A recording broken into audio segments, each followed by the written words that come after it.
Mesdames et messieurs, bonjour. Le sujet du jour, la recherche du Hametz pour ceux qui quittent leur appartement pour les fêtes de Pessah.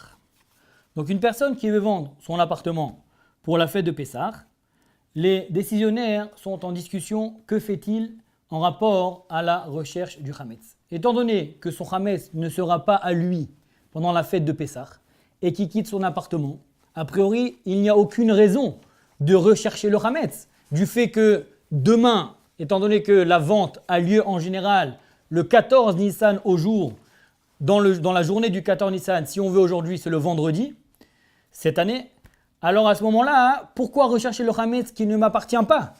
Quelle est l'idée? Quel est l'intérêt?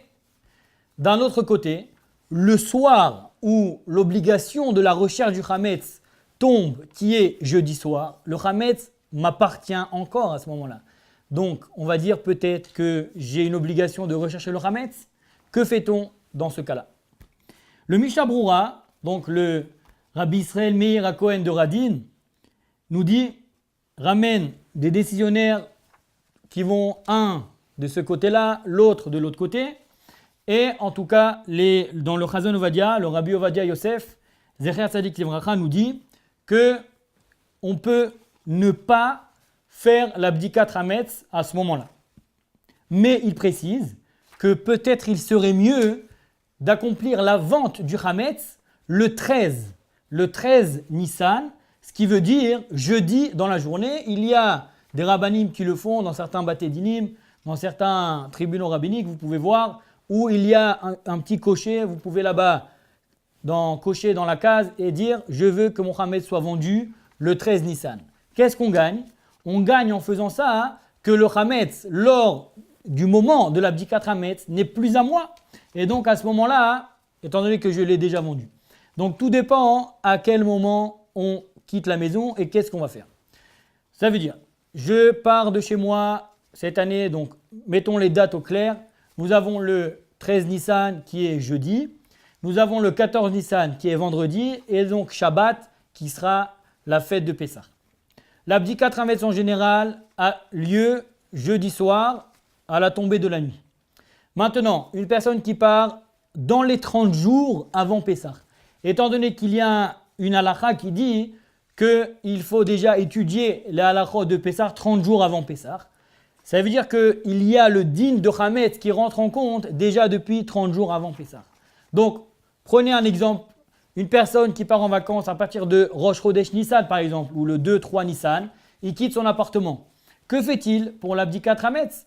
Alors, il peut, comme nous l'avons cité au nom du Chazon Ovadia, le Rav Ovadia Yosef Zecher Tzadik Livracha, il peut éviter totalement l'abdikat Hametz en accomplissant sa vente. Et pour ne pas rentrer dans la discussion, est-ce que son Hametz lui appartient ou pas, il fera la vente du Hametz le 13 et il cochera la case que en général apparaît dans les différents contrats de vente du Hametz.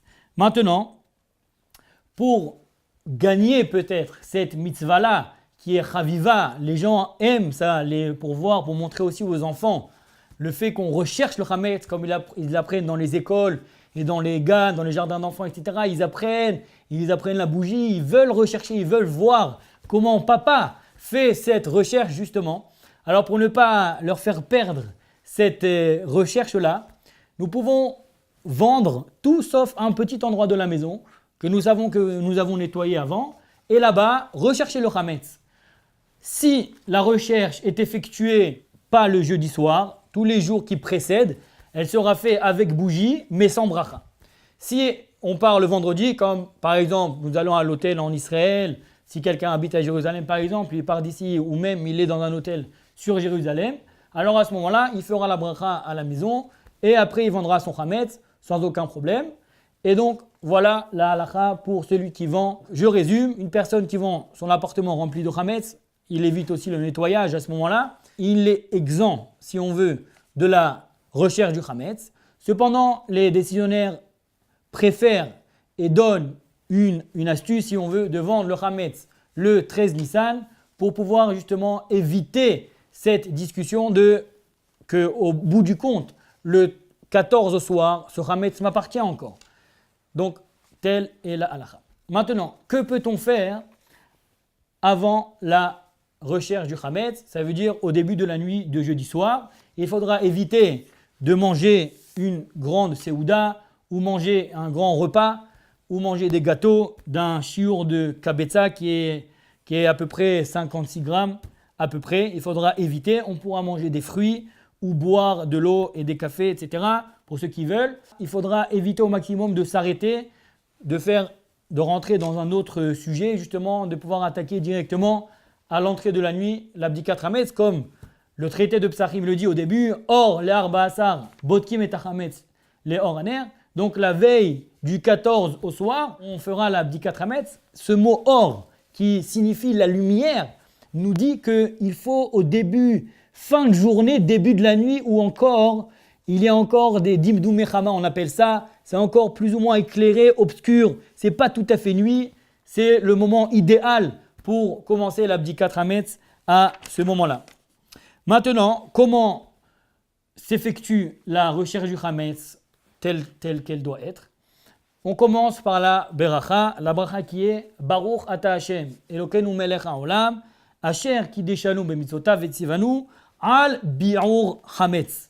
Al bi'ur hametz, du fait, donc littéralement al bi'ur hametz, sur le fait de brûler le hametz, de l'anéantir. Cette recherche-là est justement pour préparer le lendemain, parce qu'en général, on a déjà plus de hametz à la maison. C'est pour ça que les décisionnaires disent, le Rama le mentionne, il faudra prendre 10 morceaux de pain que l'on mettra moins d'un kazaït, ça veut dire à peu près 17 grammes, qu'on enveloppera d'un mouchoir pour ne pas qu'il y ait des miettes un peu partout dans la maison. Et il est bien de noter sur un papier où chaque endroit où nous avons posé les différents morceaux pour pouvoir les chercher et donc les trouver. Mais sachez que c'est juste pour éviter, si on veut, pour vraiment trouver, si on veut, le hametz. Mais en fait, l'idée essentielle de l'abdikat hametz, c'est de la chercher. Si on veut faire une comparaison, c'est aussi rechercher le hametz qui est dans notre cœur, dans nos cœurs, essayer de le chercher, de le trouver et justement de l'enlever. Faut-il faire la beracha de Shehecheyanu lors de l'abdikat hametz? Étant donné que cette bdika-là est une fois par an et assez aussi joyeuse quand même, parce que ça nous aide à rejeter le hametz, le brûler, s'en débarrasser. Il y a là une discussion entre les Rishonim, comme nous l'avons dit. Les Rishonim, le Baal Haïtour et Rabbeinu Peretz et le Roche sont en discussion. Ces Rishonim-là ont vécu donc entre le 10e siècle et le 15e siècle, entre 1000 et 1500, 1600, après le 16e siècle, 17e siècle à peu près. Le Baal Haïtour lui dit qu'il faudra faire la bracha de Shehecheyanu. Cependant, le Rabbeinu Peretz et le Roche, eux, disent qu'il ne faudra pas faire la bracha de Shehecheyanu. Quelle est la raison? Ou bien qu'il n'y a pas de temps fixe, parce que si jamais, comme on l'a dit auparavant, à partir déjà 30 jours avant Nissan, avant Pessah, c'est-à-dire à partir du 15 Adar de Purim, on pourra déjà faire l'abdikat hametz, donc elle n'a pas de temps précis. Ou bien qu'il n'y a pas de profit vraiment, parce que bon, au bout du compte, on recherche le hametz seulement, on n'a pas d'intérêt spécial à cette mitzvah-là. Ou bien qu'on s'appuie sur la beracha de Shehecheyanu que nous allons faire le lendemain soir, lors du kiddush, et donc du premier verre des arba kosot, donc des 4 verres que nous allons boire le soir de Pessah. On s'appuie sur cette bracha de Shehecheyanu qui se rapportera aussi donc sur l'abdikat hametz. Pour conclure, une fois que la recherche du hametz a été effectuée, on devra faire le bitoul, ça veut dire l'annulation. Il y a donc un nussar, il y a une phrase à dire, je vais vous la citer. Cette phrase dit comme ça: Kol hamira vahamira deika birshuti, de la hazite ou de la bi'arte, livtil veleheve ke'afra de ara. Ce qui veut dire, je traduis, traduction, que tout hametz et tout levain se trouvant en ma possession et dont j'ignore l'existence, soit considéré comme la poussière de la terre. Les 2 premières fois, cette phrase-là doit être citée 3 fois. Les 2 premières fois, on dira comme je l'ai cité maintenant, mais la 3e fois, il faudra rajouter un terme qui est celui de veleheve hefker, qui est afra de hara. Il faudra donc dire que ce pain est disponible à tous si on veut, il ne m'appartient plus, je n'ai plus de possession en lui. Et donc, on dira ça le soir après l'Abdikat Hametz. Cette même phrase sera répétée le lendemain, lors où on viendra pour brûler le Hametz à l'heure qui est mentionnée dans les différents tableaux, dans les synagogues. Vous pouvez voir, les horaires sont affichés. Pour toute question de halakha, vous pouvez nous écrire, nous envoyer vos questions par mail ou en passant par le site internet de idabrout.fr. Vous verrez là-bas poser une question au Rav, ou bien par téléphone au 052 76 80 84 1. Je répète, 052 76 80 84 1 pendant les horaires entre 8h et 10h du soir, heure française, et donc 9h et 11h, heure israélienne. Bonne journée à tous et bon nettoyage de Pessah.